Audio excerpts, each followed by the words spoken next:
Assalamualaikum warahmatullahi wabarakatuh. Selamat pagi teman-teman. Gimana, masih sehat? Semoga selalu diberi kesehatan ya. Tetap pesan saya kemanapun pakai masker, terus cuci tangan jangan sampai lupa, jangan sampai kelewatan, sama hindari keramaian. Nah, alhamdulillah pagi ini saya sudah bangun dengan fresh setelah kemarin sempat ya sedikit sesak nafas agak sering, sama dada itu rasanya nyeri banget. Biasanya nyerinya itu cuma datang sekali dua kali, ini kok terus gitu. Terus saya baca-baca itu memang ternyata normal, kondisi kayak gitu itu normal buat pasien COVID. Dan dikasih tips juga kemarin, disuruh tidur tengkurap. Jadi semalam tidur tengkurap itu alhamdulillah paginya saya udah hilang.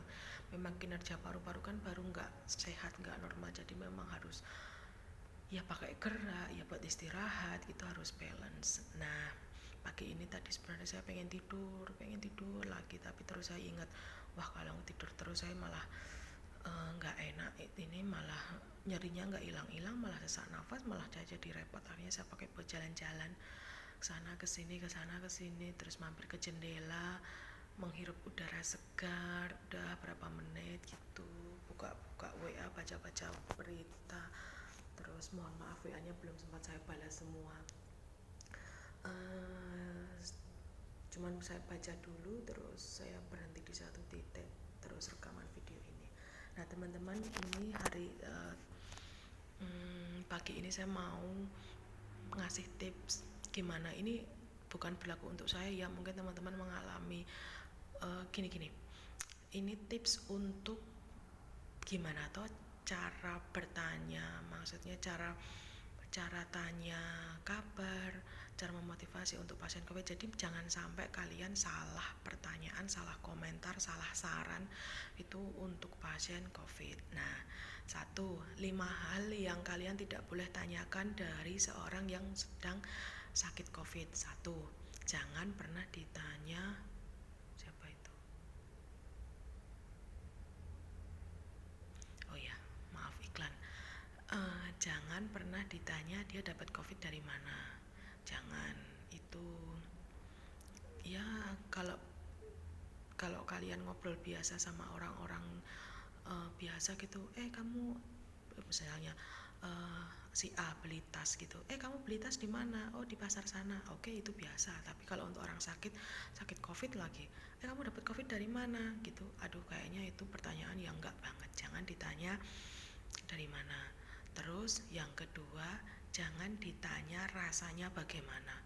Kadang-kadang kalian kan juga pengen tahu, sebenarnya saya tahu orang yang sehat itu pengen tahu gimana tuh rasanya kena COVID itu, gimana rasanya. Saya kadang-kadang kalau dulu waktu masih sehat itu, kalau ada temen, bukan teman sih, kalau iya teman saya memang ada yang kena COVID, saya tanya terus gimana rasanya.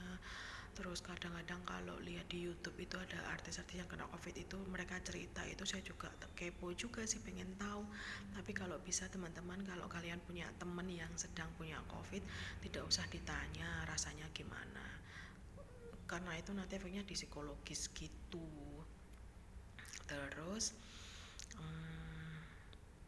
jangan ditanya juga sampai berapa hari nanti di rumah sakitnya. Nah itu juga gimana ya, kok kayaknya nggak enak gitu. Jadi mending nggak usah tanya itu, nggak usah tanya sampai berapa hari. Jangankan sampai berapa hari, pulang apa enggak aja kami juga belum tahu bisa pulang apa enggak. Ya tetap semangat, tetap optimis, tapi ya segala kemungkinan bisa terjadi. Terus jangan tanya bab yang di rumah gimana, terus yang di rumah gimana, di swab juga ya. Nah kayak gitu juga tidak perlu ditanyakan. Kalian sebenarnya sudah tahu jawabannya kok. Kalau yang di rumah pasti kena swab, kena tracking, itu di tracking, terus akhirnya yang di rumah juga mau nggak mau kena. Dah itu jangan ditanyakan, otomatis sebenarnya kalian sudah tahu, cuman mungkin pertanyaan yang nggak pas aja gitu. Terus yang terakhir, jangan ditanya bab ya di karantina gimana rasanya. Nah itu di karantina gimana rasanya, kalau mau cerita ya gimana kalau mau cerita kok ya nggak enak diceritakan, kalau nggak cerita kok ya ditanya, kadang-kadang kami kayak gitu loh. Nah jadi teman-teman, kalau kalian dilalah, semoga tidak, saya berdoa semoga tidak. Udah, kalau yang dilalah kalian ada temen yang kena covid gitu, terus kalian WA apa tanya kabar, tanya telepon, pokoknya 5 hal itu jangan sampai ditanyakan. Nah terus solusinya, terus nanyakan apa, oke, uh, cukup tanyakan keadaan hari ini saja, gimana hari ini, makannya enak toh. Nah kayak kayak gitu yang ringan-ringan aja. Terus oh ya, sebelum kalian misalnya tanya basa-basi misalnya ya, itu cari tahu dulu gimana keadaannya, dia memungkinkan nggak untuk di telepon, untuk di WA, untuk untuk merespon pertanyaan itu. Kalian cari tahu dulu memungkinkan apa enggak. Kalau enggak memungkinkan, misalnya kalian sebelum tanya ke pasien covid itu tanya dulu sama temennya, si A itu kena covid itu kamu WA dibalas enggak, atau sosmednya aktif enggak. Nah kalau dia balas, dia aktif, berarti memang kondisinya memungkinkan.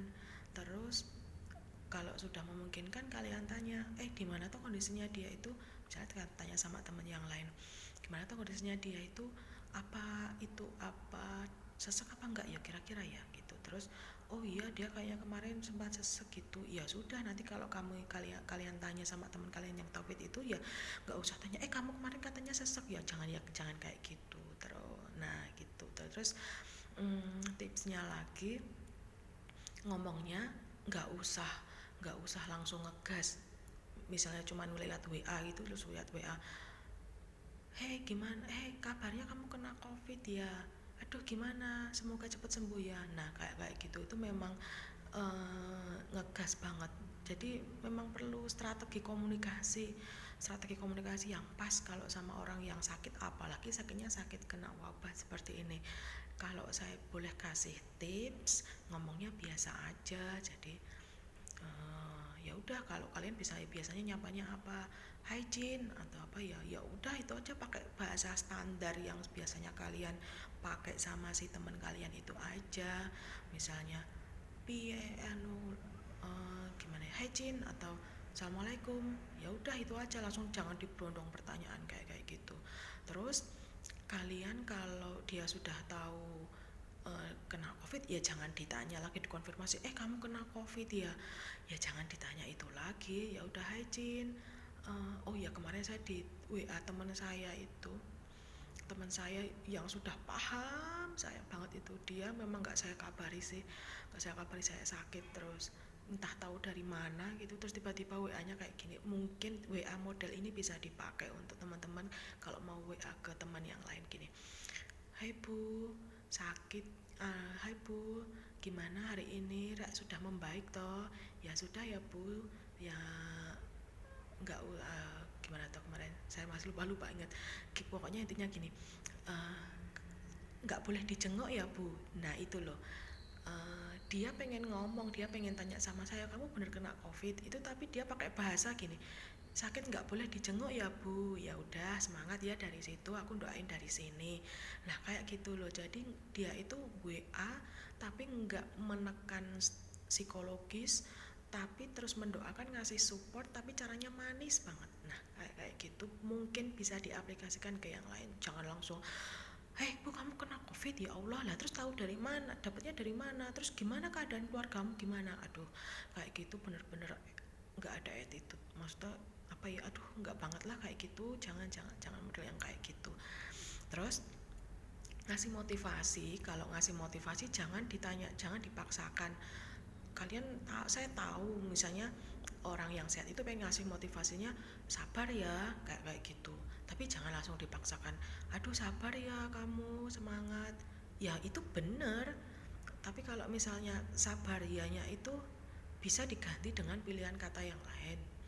Jadi misalnya teman saya kemarin juga ngasih motivasi saya untuk sembuh, untuk sabar, untuk semangat itu kayak gini, Mbak Erna, pantai yang belum dikunjungi masih banyak loh besok. Lah kayak kayak gitu itu sebenarnya saya tahu dia pengen ngasih motivasi saya untuk sabar ya gitu, tapi caranya itu manis. Nah, teman-teman, kalau dilalah kok ada teman kalian yang sakit covid terus kalian mau ngasih motivasi kayak gitu, cari tahu dulu dia senangnya apa. Jadi motivasinya itu dari apa yang dia senangnya aja. Kalau motivasinya sabar ya semangat cepat semoga cepat sehat, itu ya basa-basi, memang basa-basi yang ya sudah ya memang hanya di level itu. Tapi ada level yang naik lagi itu bisa ngefek di psikologis. Nggak salah sih yang tadi ngasih semangat sabar ya tetap cepat sembuh gitu, nggak salah, memang dia motivasinya bagus, tapi efek di psikologisnya nanti ya juga kurang maksimal. Lebih maksimal lagi kalau dengan model yang kayak gitu tadi. Terus ada lagi teman saya ngasih motivasinya itu kayak gini, Mbak Erna katanya mau masakin tongkol, kapan? Nah kayak gitu tuh saya tahu, saya juga